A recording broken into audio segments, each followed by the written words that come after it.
Uh, right, I'll wait for that. Sorry. Welcome everybody to our March meeting, Powers Pension Investment Committee. Welcome, Neil. We've got Kenneth and Luke. I think Becky will be join us later. So, apologies. Carry on. Yes, Chair, we have apologies from members Trish Fretton and Councillor Karina Kenyon-Wade. Okay, thank you very much. Declarations of interest. Does receive any declarations of interest from members? Can I say I'm a member of Powers Pension Fund? I declare my interest. Hugh? You're muted. And Arwal? Same here. And Adam? Yeah, lovely. Thank you. You take out all members of the Powers Pension Fund. Yeah, Chair, okay. can I just apologise for being late into the meeting? It sat me in the lobby, and I thought I was happy in the lobby, but I wasn't here at all. And I had messages. I'm just checking whether Corinna has made it in. Corinna was having big technical problems about an hour ago. She's on holiday in France. Oh no, we've had apologies, haven't we? So yes, good. Okay, thank you. Thank you, Chair. Item 3 minutes last meeting on the 17th of January. They've all been circulated. Can I have somebody approve sign the correct so I can sign the correct approve proposal in the second, please? Copy, Chair. Thank you very much. Hugh. Yeah, lovely. Thank you. I'll be happy. Item 4, Chair's opening remarks. It's been quite busy lately. We were myself, Chris, and Jane. Since the Chancellor's Mansion House speech, there's a lot going on with sorting out the pension and pooling, etc. So that'll be come up later because the Project Snowden has been dealt with. So, but it's item number 8, so we'll talk about that later. I went to JGC with Chris last week to Swansea, discussing a lot of work, and there's a lot going on at the moment. And I just thank Chris and Jane. I've had a lot more meetings, but they've had a lot full day meetings. So hopefully we'll get the right outcome we want, but it'll be discussed later on the Fit for the Future item on the agenda. This afternoon, myself and Chris and David, I think we're going to the LGC investment seminar near Chester. So we're there for tomorrow. So that concludes. So I can see it's a lot going on at the moment, and it's good to go to these seminars now to see what the other funds are doing as well, discuss with the other officers and the councillors. Okay then. Item 5, Administration Governance Report. Chris, I presume. That's over to me, Chair. Yeah, I'm going to try and share my screen so we can work this together, if that's okay. So bear with me a second, and hopefully it will share the report on the correct screen. So can you see yes. item 5? Yeah. Is it a decent size for everybody? I can zoom in. Yeah. Yeah, I can read it with my eyesight. Okay, thank you. So good morning, everybody. Nice to see you all. As you'll have seen, as I say this at the opening of every committee meeting, the agenda is pretty hefty. There's got a lot of documents and pages you've had to read. So I don't intend to go through each bullet point for information items for committee. It is presented for information only, but obviously I will draw out certain points which I think committee need to know about. We'll spend a bit more time discussing those points where there's recommendations or approvals needed. So hopefully that's okay with committee. I'm probably going to fly through the first part of this agenda pretty quickly, so we can spend some time debating the items later on which need approvals. Having said that, obviously I'm happy to stop and take any questions as we go. So if we start with the first item for me, which is the administration and governance update, as the chair has mentioned, there's an awful lot going on. So the first point I just want to draw committee's attention to is in 2.2, and it's the bold paragraph, bold heading around extending inheritance tax to pension death benefits. This was something the government proposed during their Mansion House speech and the budget. I just want to draw committee's attention to it because there was a consultation which the fund responded to via the Welsh Pensions Officer Group, which was then submitted up to the National Pensions Officer Group and then back to government. That was basically a collaborative approach. So our administration team are a member of the Pensions Officer Group in Wales, which is then a member of the National Pensions Officer Group. I just wanted to draw committee's attention to it because the group did raise some concerns around implementation of this. It essentially means our administration teams are going to have to get more involved with correspondence between personal representatives on death and whatnot, and also with the HMRC when it comes to paying inheritance tax and whatnot. So there are some administration challenges which the administration team identified. Sorry, Chris, I see Hugh's hands up. Hugh. Yeah, Chris, just for my sake, to be honest here, on the bottom of page 5, it's got the term most unused pension funds. What does that refer to? The Chancellor announced that from 6th of April 27, most unused pension funds. What are unused pension funds? It's essentially the way that it's going to incorporate pension funds which are not taken. It's best maybe to try and describe this for you. It's pensions not drawn down, Chris. Yes, exactly. It's things that have not yet been taken will be included for inheritance tax calculation purposes. Sorry, okay, thank you. Thank you, David. No, I was looking for the words. It really helped. Thank you very much. I'm looking for my camera, but I am on the call. Yeah, thank you, David. Appreciate that. So just the administration difficulties that might bring if it's implemented from April 2027, which is the proposal. There's a few sections in here about the pensions review, which I'll touch on as part of the Fit for Future update, item 8. McLeod, committee be aware that this is an ongoing issue. It's still an ongoing issue, but I just wanted to give committee the assurances that any new retirement benefit calculations or transfers that we pay have all had the McLeod check processed before any benefits are paid to scheme members. And just to remind committee that the McLeod remedy is essentially carrying out a test and paying the better of the old pension scheme before it changed to career average and the new career average pension scheme. When we pay a pension for these people within the remedy period, we have to carry out a check to see which is the best for the member and pay the best for the member. Important just to remind people that this is only ever going to improve a scheme member's benefits. It's not taking anything away from them. So the scheme members are already in the worst place. Any changes will only benefit them because it's increasing pension benefits. In terms of the historic work, that's a real headache, and we are working through it as quickly as we possibly can. Paragraph 3 is covered in a later item, item 8.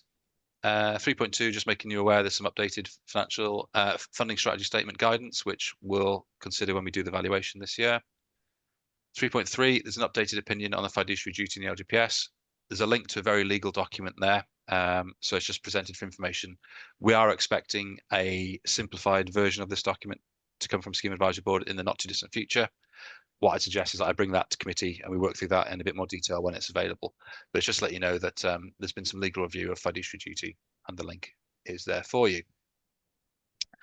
3.4 is just to make committee aware that the chair of the Scheme Advisory Board, Councillor Roger Phillips, has written to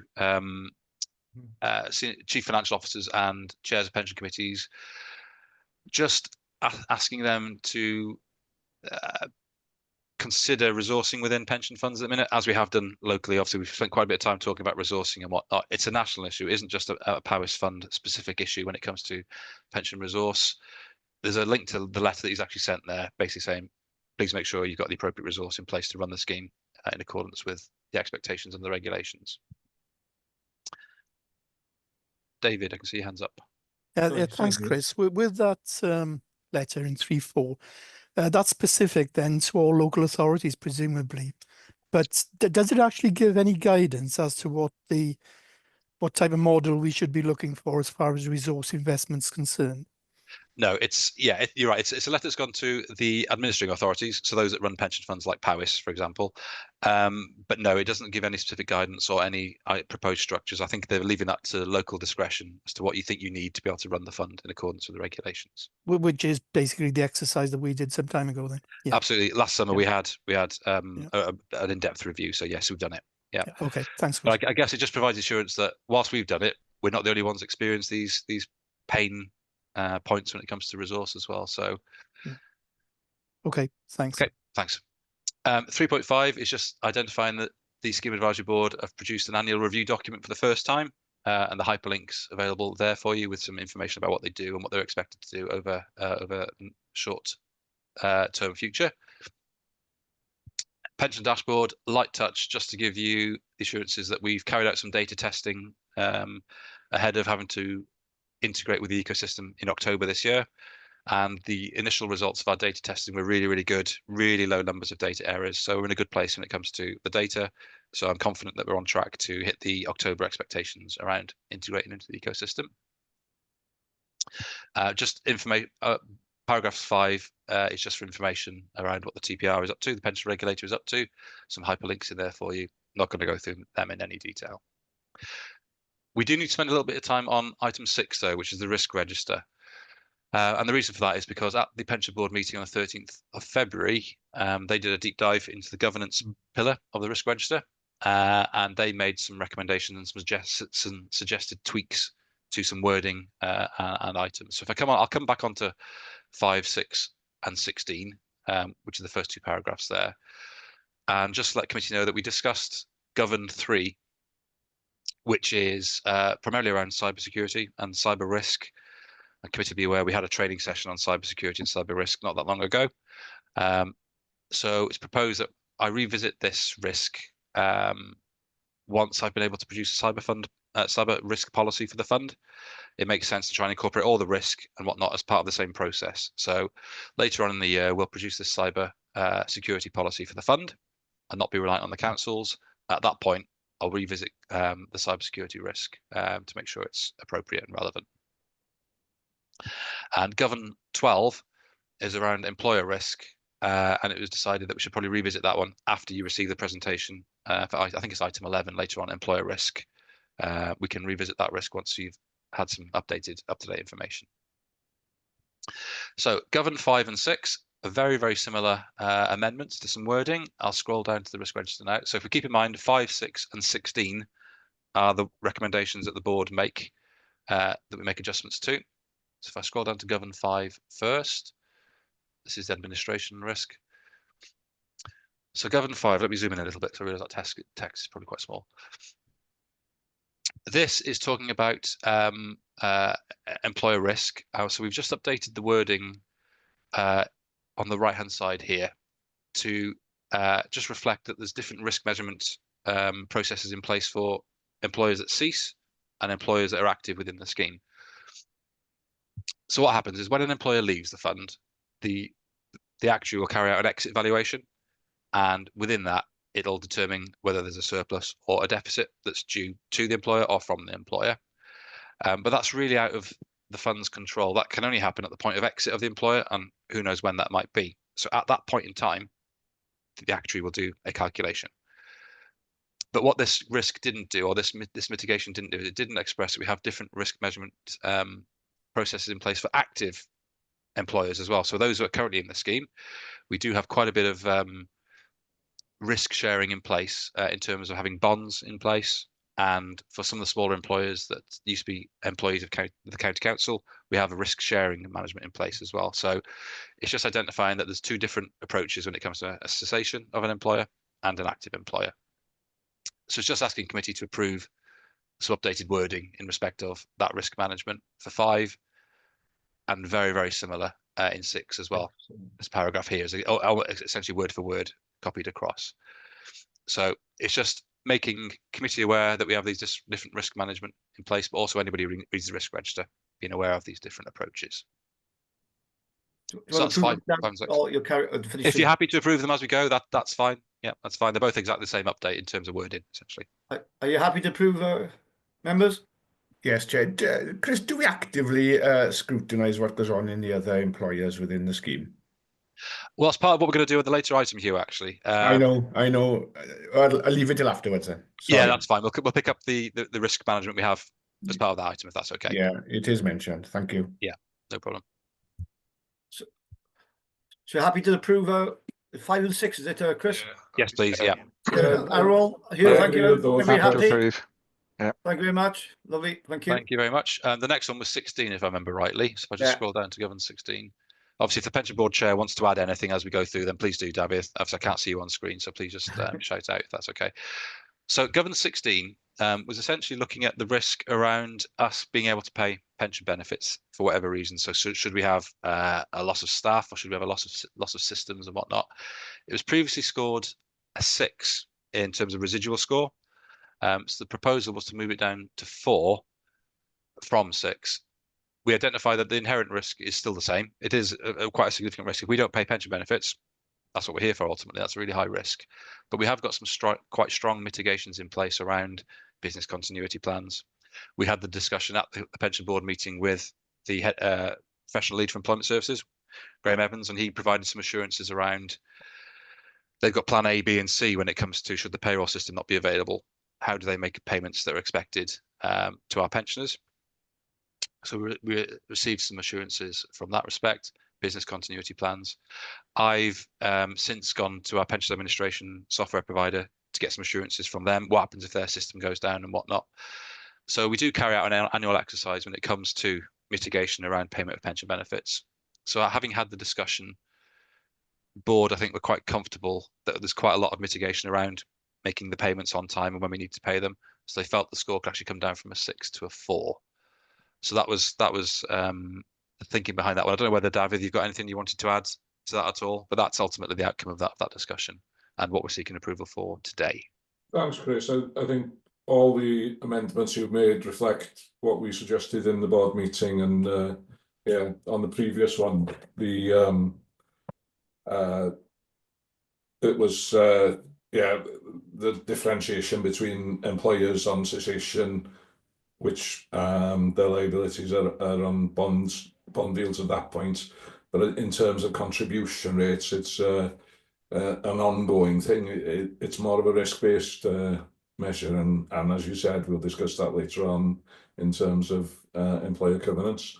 And yeah, the risk one, I think there's since various attacks from cyber criminals and all the rest of it, the backup procedures and measures taken, I think, mean that we can be a bit more confident than we were a few years ago when that was first set. So I was suggesting that, bringing that down, that it's not as likely as it used to be. Although, as you say, if it does happen, it's Armageddon. But I think everything we've done to put things in place in terms of backup systems and everything has reduced the risk quite considerably. Yeah, thank you, David. It could also feed into the cyber policy that we design later in the year as well, so we can keep that in mind too. So yeah, thank you, everybody. No. Do you want to approve 16? Yes, please, Chair, if you're okay with that. Thanks for your input. Because there's one question, Dan. Because you're not on screen, will I see a hand if you want to speak, or will you just have to butt in? Yeah, I can see a hand. That's all right. I wasn't sure. I don't want to leave you out, David. Okay. Number 16. Can I have a proposal sector for approval, please? Well, sure. Thank you very much. Everybody happy? Yeah. Lovely. Happy. Thank you. Okay then. That concludes item 5. Is it, Chris? Yes, it does. Yes, thank you, Chair. Item 6. A pension regulator general code of practice. Chris, again, I should presume. It is, yeah. Thanks, Chair. Very light touch on this one. Just to let committee know that there's been no fundamental changes to the document since we last presented it. A few light touches around the wording. It's going to be an exercise that's conducted, but once we get our new staff in, one of their first jobs is going to be to review this code of practice and where we sit against it. A lot of the work has been done, as committee might remember. Last time I've been through it a couple of times and not identified any major gaps, apart from the fact that we now need to provide some stronger evidence when it comes to why we're saying yes to certain practices. And in fact, I've got a new version of the tool now, which provides a specific tab for providing evidence. So we'll work through that. But the key focus, as I've touched on already, is on cybersecurity policy. That was one area that we identified was a weakness, which is why we're going to build this cyber policy in this year. So other than that, nothing to update committee on, just a light touch, and it's presented for information. Okay. It's for note, just for noting. So yes. I'd be happy to note this report. Yeah, okay. Happy. Thank you. Noted. Item 7, WPP update. Yes, that's me again. Thank you, Chair. So a couple of things in this one. The first half of the report is just the usual update for committee based on the JGC meeting that took place on the 10th of December. Due to the timings, I wasn't able to get hold of the March papers for this meeting, unfortunately, so I'll present them to committee at the next one. So this is looking at the discussions that took place on the 10th of December. They're not my documents, so I'm not going to go through them for you. They're presented for information. the chair was obviously at the meeting and would have been through them at the Joint Governance Committee. But one thing that is required under the inter-authority agreement between the 8 funds in Wales, or the 8 administering authorities in Wales and the WPP, is in respect to the business plan. Within that document, there's a requirement for the Joint Governance Committee at the Wales Pension Partnership to approve it. And then there's a second stage approval. Once that's happened, it comes down to each individual pensions committee for approval as well. So on page, I think I made a note, page 87 of your pack, the business case that we're seeking approval today actually starts. So I'll just scroll down to that with you so you can see it on screen. Again, it's not my document. It has been approved by the Joint Governance Committee. So I wasn't going to go through it. But what it does do is it does outline the WPP's objectives of the next, I think it's 3 years, 25 to 28. You can see everything it covers within the document on that page there. So again, I wasn't intending to take committee through it. Obviously, happy to answer any questions committee might have on the business plan and whatnot, but we're looking for approval today on the WPP business plan, so I can then get back to WPP to inform them of that, if that's the case. So that was all I was going to say on that, Chair, I'm afraid. So Chris. happy to take any questions on it. Any questions? No, nothing up. Oh, David. Just to reiterate what you said at the beginning of the meeting, Chair, that officers and yourself and other members of JGC and everything have been really busy since the Mansion House speech, and this is business as usual, this one really, but all the work going on now, that things will change, and I think as a subsequent item we'll be addressing that, but there's yeah, a lot of work going on, and basically the underlying thing is that we're better off indisputably within WPP as a smaller fund, and we're given an equal voice to the others in Wales, and whether that'll be possible in this, well, it won't be possible in the same way in the future, but I think this is one that's quite easy for us to support really, and move on to the more recent stuff. Yeah, thanks for that, David. I totally agree with you. Adam? Yeah, it's probably a follow-on question. Having skimmed through it, it looks and reads relatively straight bat as a business.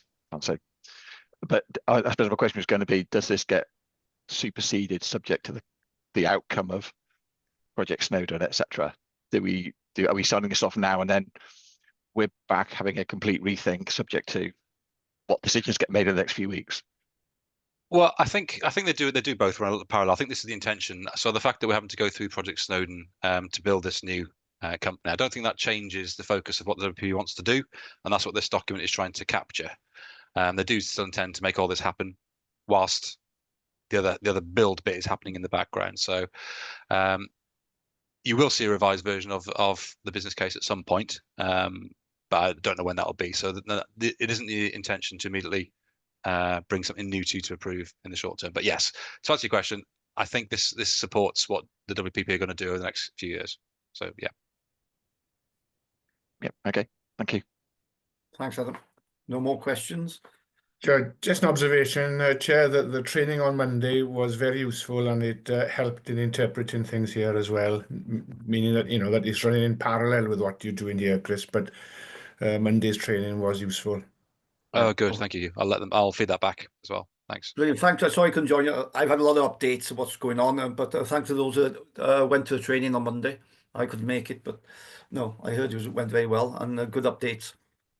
So do we have to approve WP business plan? Or to Yes, note please. it? Yeah, no, so if you can approve that, I'll then take that approval back to WPP to let them know. You happy to approve it? Can I propose a seconder, please? Happy to propose. Thanks, Adam. Seconder, please. Yeah, thank you. All happy? Okay, Yeah. lovely to get out. Yep, grand. Thank you. Item 8, fit for the future WPA submission. Some of you've been updated on Monday, but are you taking this on, Chris? I will do, Chair. Yeah, thank you. Snowdon, it's ongoing. It is. So apologies for going through the agenda items at pace up to this point. It's because I really want to spend a little bit of time with committee just working through an update of what the document you see in front of you, essentially. As Hugh's already mentioned, there was some training or a session carried out by the WPP on Monday to bring pension committee and pension board members up to speed as to where things are at this point in time. So what you've got in front of you after this report as part of the appendix is essentially something that started back in 2017, which is the advent of pooling, and when the decision was taken to create the Wales Pension Partnership.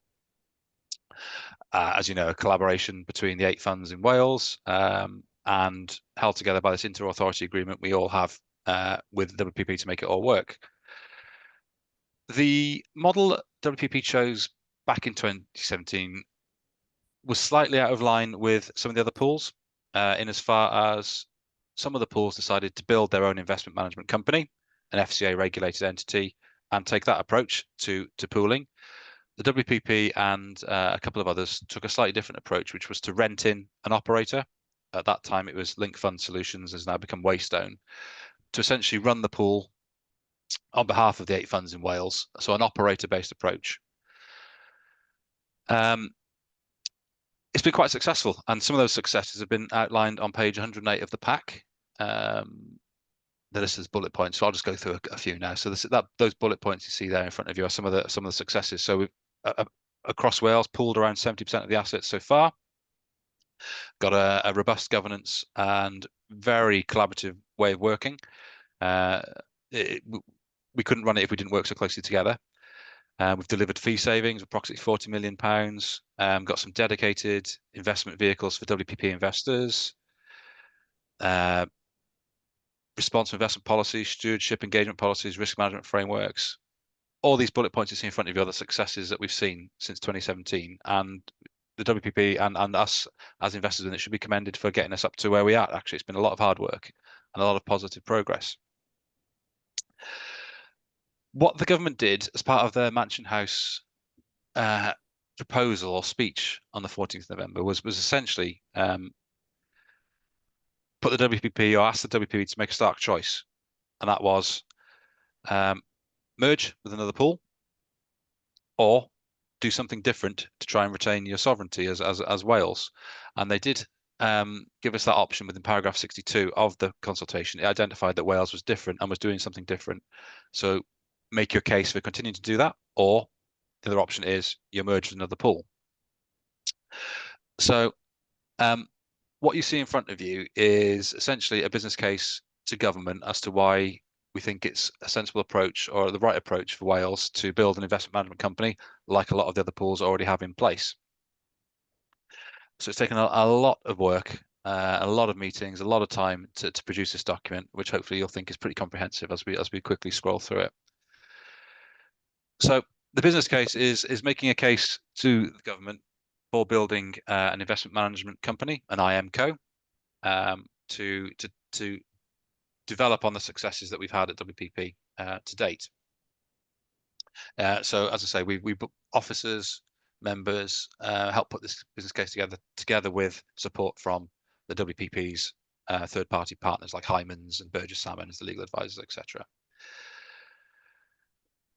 So the business case makes the case for the formation of a WPP IM company, because we also feel it's a once-in-a-generation opportunity to create a standalone LGPS investment management company for the Welsh LGPS, and that's in turn will benefit the 22 local authorities, the 380, nearly 400 employers in the scheme, and also the over 400,000 scheme members. Sorry, Adam. Adam, yeah. So, do you mind, Adam? Because I just wanted to clarify a point. Looking back, I get the point that was raised by the government, which is merge or make the case for staying as Wales, as it or do something different. Just the little nuance bit for me is why have they ruled out, or what's their rationale for ruling out the model that Wales Pension Partnership have got, which is Wales Pension Partnership and a provider in Waystone? Why is that which you're arguing has worked really well? Why have they said you can't do that and you have to be this FCA regulated body? It's a good question, Adam. Probably a better question to ask them. Actually, ultimately, they've just decided that because I think it's to do with the regulation around it. Being the FCA is a regulator around investment management companies. Yeah. So by us complying with an FCA means we have to comply with those regulators essentially. But presumably, Waystone have to Waystone Absolutely. FCA. So Yeah. we get all that assurance, but by proxy by having Waystone on contract. Correct. So there's a dogmatic position been made by a UK government that says, no, I don't like that. You will be all in or merge. Okay. Yes, ultimately, yeah. So no, just checking. No other logical rationale about why the arrangement we have is not fit for purpose. No, I think it's to do with the oversight of this investment company would be more direct, essentially. Okay, and Not just sorry, then you said there were other schemes back in when pooling took place. So other schemes that took the same model that we took. Yeah. They presumably are faced with exactly the same options choices. Yes, okay. I'm not sure whether any of their business cases and proposals are public yet, like the WPP's is. But they had the same choice essentially. Yeah. Okay. Thanks, Chris. Okay.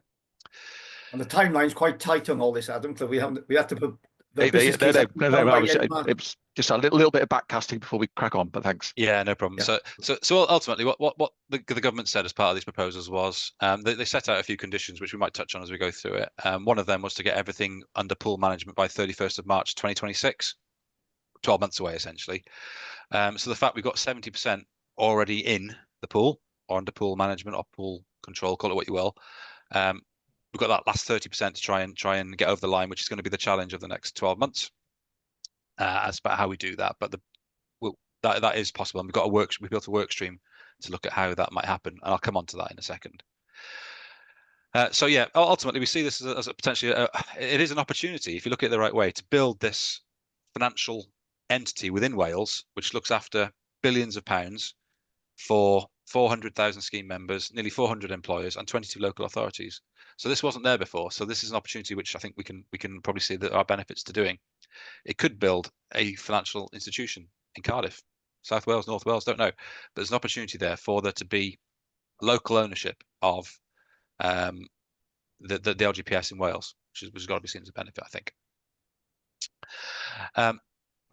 So by doing that, if we create this centre of excellence, there's potential employment opportunities, career progression developments for people in these pool companies as well. Talking potentially graduates joining, etc., working their way up through the company.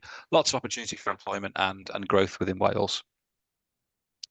While still being able to keep our Welsh differences in mind, I'm thinking about things like the future of well-being, the well-being of future generations, Wales Act and the Welsh Language Act, etc. By retaining that in Wales means we can still keep some control of that. How do we be merged, or should we be merged with another pool? That becomes a bit more complicated as well, I think, to manage. So the business case goes through reasons as to why it's a good thing. It does talk about by retaining a Wales Pension Partnership, IMCO, it doesn't dilute any of our governance sort of arrangements when it comes to being a shareholder. Whereas if we would become part of a larger pool, there's a risk that our voice becomes less loud in a larger pool. So by retaining that within Wales, it does help us keep that equal voice, as the chair already touched upon.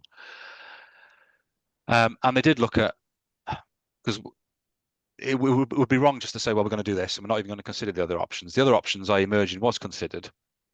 And I think the business case identifies that transition costs is a significant risk attached to that. If we had to merge with another pool, then we're talking over £50 million estimated costs in transitioning across to that pool as well.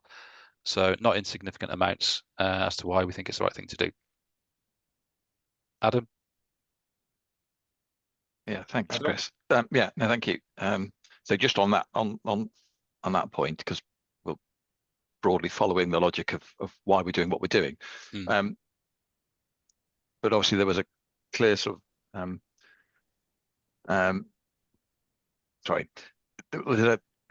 what happens if they say UK government say no? What is the option? Have we given? I get the point about the costs. The option for if we can't do this and we do a forced move, who are we? That very quick. We're hoping it's going to be set aside. So let me ask that question again. A, when do we hear back from the UK government? And B, if they say no, what was our option? Yeah, only 5 minutes on it, and then we can go back to the actual main. Yeah, no, it's fine. It completely makes sense, and it's been a concern of mine, and all of us as we're working through this process. At the minute, we haven't got any legislation in place to say Wales, you can go ahead and do this in black and white. But I should point out that members of the WPP have been regularly meeting with government and MHCLG, and all the conversations have been positive. And I can't go into too much detail because I don't know what's out there in the public and whatnot at this point in time. But there has been several conversations with government, and I think there's been broad support in terms of doing what we're doing. I think they're right to challenge and say, look, you need to consider option B as well, because they might come back and say, well, we've looked at option A and it's off the table now. Sorry, we're going to go with option B. You have to merge. But that's not something that we're hoping will happen. I think we've been given, in the conversations that have taken place, I think it's been fairly positive. And again, I think that's all I can say at this point in time in this arena. So I understand that, and I welcome hearing that. And I assumed there was work going on behind the scenes, and why you can be so confident about pushing this forward. But just indulge me for a minute. The what if, yeah. What if actually they do say no, you've got to do plan B? What does actually plan B mean for us, other than the costs? Which group? We haven't got no detail. No, Okay, detail, so yeah. we don't have a plan B. No. So we'll turn around one more and go, oh fuck, and go, oh sorry, apologies. Oh dear, better go sort that one out. Okay, understood. Yeah, I assume that's because you have a high degree of confidence that what the conversations that are going on are giving you enough confidence to support this plan A. I think in terms of the pools that are already in place, I think the Wales Pension Partnership actually painted in a really positive light. I think they do see that what we're doing here is actually been really positive. Okay. So I think nothing's guaranteed until we see legislation. We're hoping to see something very, very soon, I guess, and as soon as we see that, we'll be able to share it. And just very quickly, what is very, very soon? I'm hopeful in the next few months, obviously, over the summer. I don't think we're going to get something next week, for example. I think it's probably longer term than that. Okay, very, very soon means a couple of month or two or three. Hopefully, but if it happens, it's got to be in place by next March, 2026. Yes. No, and therefore what we're doing basically is making all the investments in Plan A. We are gambling at risk. Understood? Yeah. That they will make that decision. I understand all that, and I'm going to approve all of this. I'm just checking that's what we're doing. Yeah, no, it's fine, and that's a fair question, actually, a fair point to raise, because at some point we will need to bring, as part of this process, something back to council for approval. So we're working through the governance process for how we'd make this work in terms of decision making and whatnot at this point in time. So it's expected that we'll have to bring something back to full council approval at some point, because the inter-authority agreement that's in place required full council approval. So if there's a new shareholder agreement or something like that needs approval, that will have to come back to full council as well. Yeah, so I'll come back to that as a separate question. So this is sort of a risk assessment, isn't it? This is essentially the business case that went to government to say this is why I want to do it. Yeah, but for us as an authority and for WPP, there is a risk, isn't it, that the UK government won't approve Plan A, and in May or June this year turn around and say, you've still got to do Plan B, and that we've got a much shorter runway without a real Plan B in place. And whilst that might be a very low likelihood, it's got quite a big red impact, hasn't it? If they make that decision, and have we written that out? I know we're talking about it now, and I don't think it's a very high likelihood, but the impact is quite high, isn't it? I think it's fair to say the immediate focus, they gave us an opportunity to present a business case. So the focus, because of the resource we've got, has been on getting this business case ready by the end of February. So that's been the focus at this point in time. And that's what's presented today. They have considered option B. I can see Jane's got her hand up. She might want to add to that, but option B. But the focus has been on getting this first step over the line. Yeah. There's an enormous lot of work going on to get option A through over the line. I do want to speak for David or Jane. Can I come in just before David? Okay, Jane. Yeah, I think in terms of the Plan B, I think Plan A, there is a lot more to do because of the FCA requirements, because of setting up a new company and so on and so forth. So there is a lot to do. And that is within our gift and our need to do it because of what we're proposing. If we move to Plan B, much of that would potentially be out of our hands. So although there may be less work from our own perspective, the timings would be the same, but the biggest challenge for us is getting everything done aligned to our proposal. I think that's the biggest challenge, and that's why this plan is more detailed, so to speak. No, sorry, just tease that back. You made a point in there, which I think is the valid one. So, and I fully understand what we're doing and why we're doing it, and I approve of what we're doing. I think the point you made, I just want to tease out, is if we were forced into Plan B, we shouldn't worry too much because it's a quicker plan to deliver. It would be a off-the-shelf turnkey type thing. So we aren't risking the authority or the pension funds in any way, because if we come to Plan B in July, for example, we still have enough of a runway between then and March 2026 to deliver it. That's what I wanted to hear. Okay, understood. Thank you very much. Thanks, Adam. David?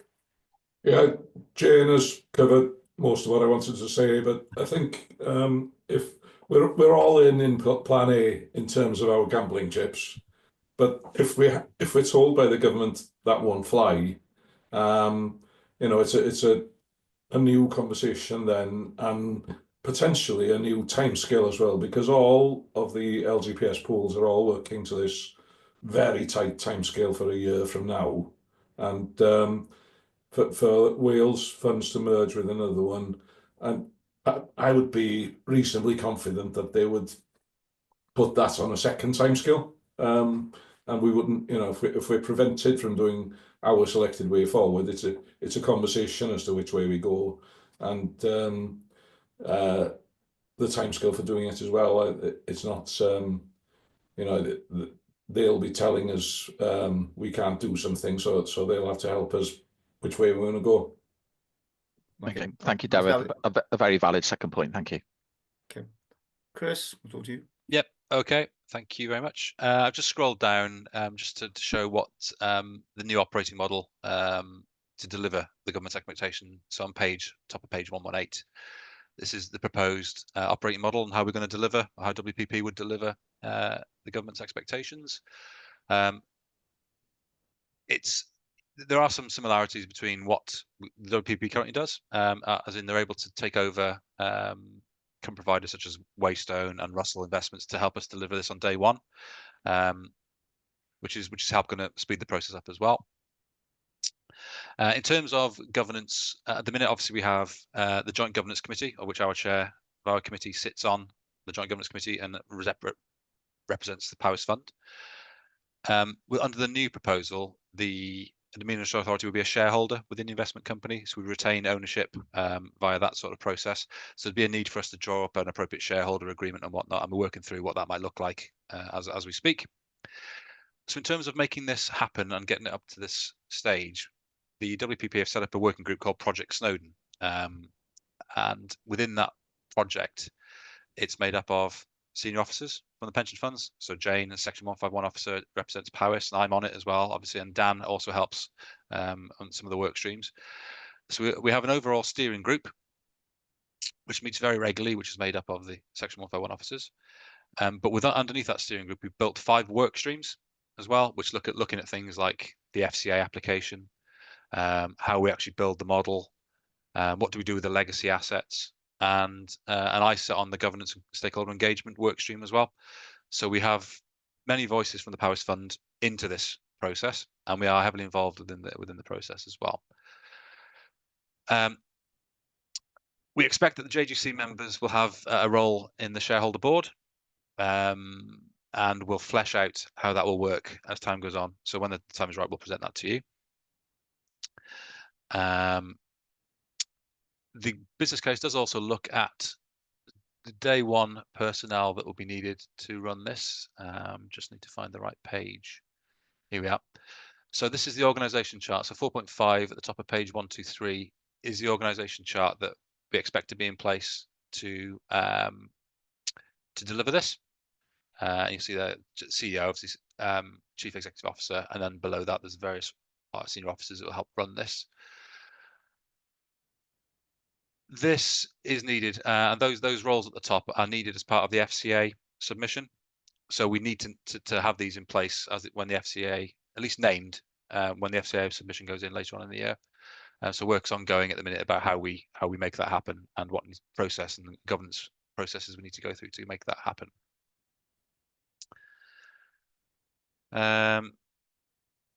We've been working through identifying a critical path when it comes to decision making. So Jane and I are heavily involved in discussions when it comes to how do we make the local governance work when it comes to seeking approvals and whatnot. So we're currently talking about how we best deliver that, whether we hold a workshop for council so they're prepared and educated on what's happening, and then the approval process when it comes via committee through full council as well, and how many stages you might have to go through to make this happen.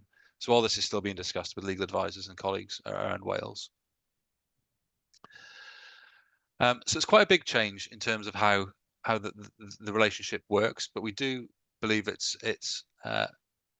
doable, and this business case sets out the reasons for it. So here we're looking at day one personnel. These are what we need to have in place on day one to get the company running. Again, I could spend hours going through page by page on this. I don't intend to do that because we'll be here all day. There was a good session that took place on Monday from the WPP, so it might be that I might see if I can get hold of a recording for you so you can have a bit more detail behind the work streams and whatnot and the work that's going in behind it. But ultimately, I just wanted to present this today to give committee the assurances that a lot of work has gone into why we think this is the right thing to do, and where we're at in terms of progress in delivering this. So ultimately, this went to government at the end of February. They'll now consider this, and we're hoping to hear back something very, very soon in terms of next steps. So I think that was probably all I was going to touch on in terms of an update for committee.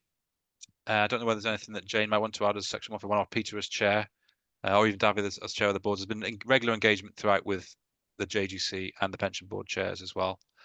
But hopefully you can see within this document that it's a comprehensive document and supports why I think it's a reasonable thing to do for Wales.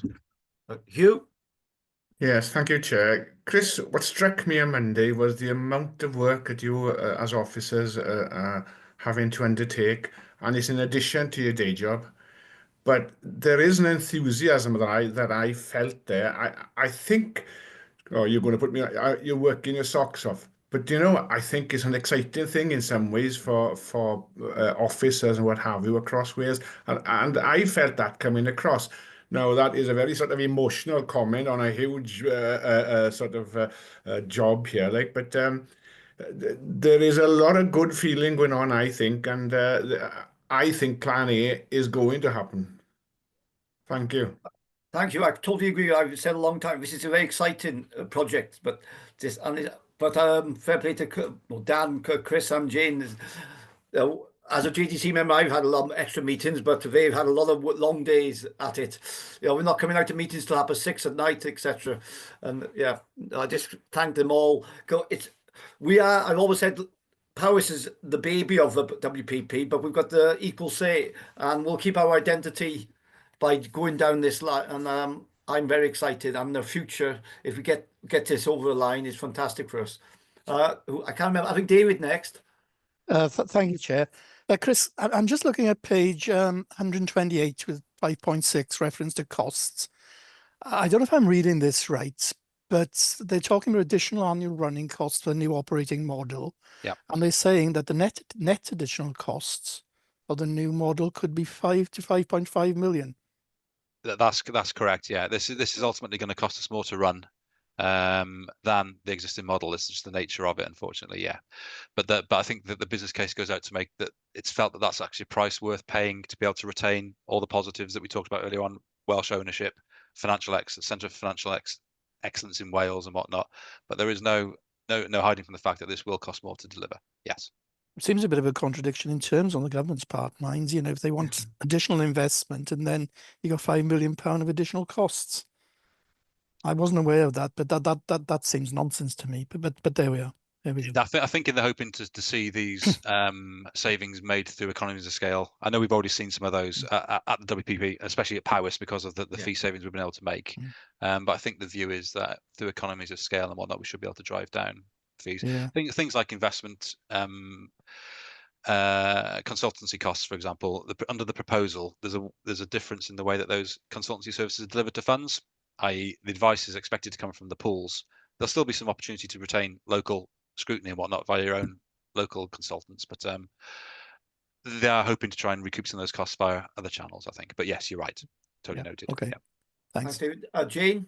I was only going to add, you know, most people have said already, it is taking up an awful lot of officer time. But I think as well, the relationship that exists across the WPP is really solid and really sound. And I think working collectively, as we have done now for many, many years, is making the process as smooth as we possibly can. So I think those relationships are there. We can work well together to get this over the line. And as you've already said, the opportunity for us in terms of a Welsh company here as well is really good. So although it's taken the time, I think, well, I'm quite enjoying it. I think Chris is quite enjoying it, albeit it is taking a lot of time to work together collectively on this to achieve something that's really sets us up well for going into the future as well. Thanks, Jane. Adam? Yeah, no, thank you, Chair. So that's both three things. That I just want to reflect the broad one. I think when we originally asked, weren't we? We put our hands in and said, no, we want to stay as Wales. And I'm just going to reflect what others have said, which the vibes are. I get this from elsewhere in other side conversations are really good around this. And I think the not just the vibes and the emotion of it, but I think the rationale, about an investment house for Wales is, and all this, particularly those issues around, skill development, employment opportunities. I think that centre of excellence all play really well. So I would be surprised if they didn't accept it. I'd be very disappointed if they didn't. But I just wanted to endorse that. I just wanted to check my understanding. It sort of links a little bit to Councillor David's question around the costs. Because it sort of feels a little bit to me that what we're doing here is obviously creating our own legal vehicle and absorbing into it the stuff that we've contracted out to Waystone in the past. I'm going to simplify it. Yeah. So I'm not entirely sure. Maybe you could just do a little bit more in the sense of if we are repatriating some of those costs and incurring them in-house, as it were, in this new IMCO, why it's necessarily quite that higher an additional cost when you would have thought if we were doing things in-house on PAYE basis, that it's less costly than external consultancy. So that's my sort of broad. If I've understood that correctly, how does that relay into the costs? And then I've just got one very small one, which was, and I think it was answered in a comment, which is we're one of 8. Is it one member, one vote, or is the shares in IMCO proportional to the amount of money we've got in it? It's a valid question. I think that's still to be worked through, Adam. Yeah. So pick up the last one first. That's still to be worked through. Yeah. Can I just pick on that one? What's the feeling from around the room? Either you've got from your colleagues or indeed from ourselves. I think it's fair to say it's not really. I haven't really picked up a vibe as yet. I think it's purely factual on this basis at this point. So I think we'll just need to work it through to see how it affects each fund. Because I think each fund's obviously going to have their own views on that. You don't want to water down any potential votes or anything like that based on assets, because as Peter's mentioned, we are the smallest fund in Wales, so we have to be careful of how this works as well. So it's top of my list of things to work through and consider. But yeah, fair point. In terms of the other point you made. Sorry, David. David, do you have anything to add to that before I move on to the cost question as well? Yeah, well, going right back to one of Adam's earlier questions, the government's doing this. They're trying to push a one-size-fits-all on all the pools, and they've come up with this. I mean, when the Labour government went into Westminster last May, was it sometime? There was on LinkedIn, I could see people from different pools being on the doorstep of number 10, and they were influenced to a degree to go down the limited company FCA approved route. Having that was not, we wouldn't do that unless we were being forced to do so, to be honest. We will carry on as we are with the outsourced. As we are, the only way we can keep the Wales group together and not be subsumed into some larger group is to set up that company, and that comes with costs.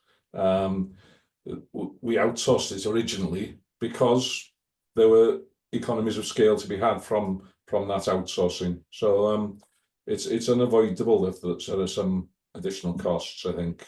And on the vote thing, with a company setup of governance rather than a joint committee, I think from what I've seen, the role on the joint committee now will be in some form of liaison meeting rather than on the board of the company.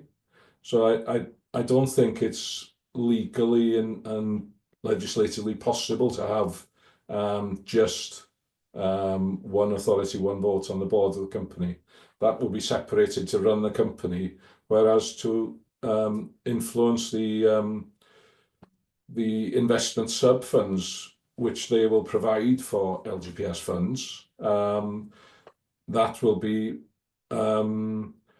what's the word, delegated perhaps to the liaison meeting, which will replicate very much what's in the JGC now. That's the vision as I've heard it, Chris, but it does.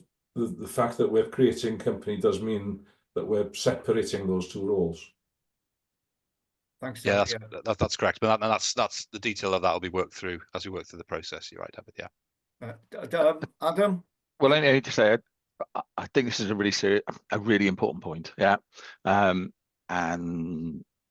I suppose I'd quite like to see maybe at an appropriate time, Chris, before things get set in stone, that discussion paper or the rationales around what the options are for what the legal status and where the responsibilities lie.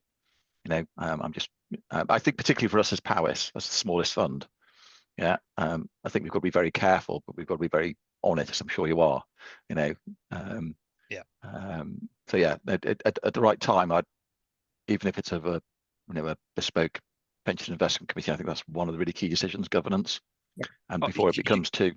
Yeah. Absolutely. Which one of the reasons we put my name forward for the governance work stream was because I wanted to be involved. Knowing as the smallest fund, we've got to have appropriate representation. It's top of my list.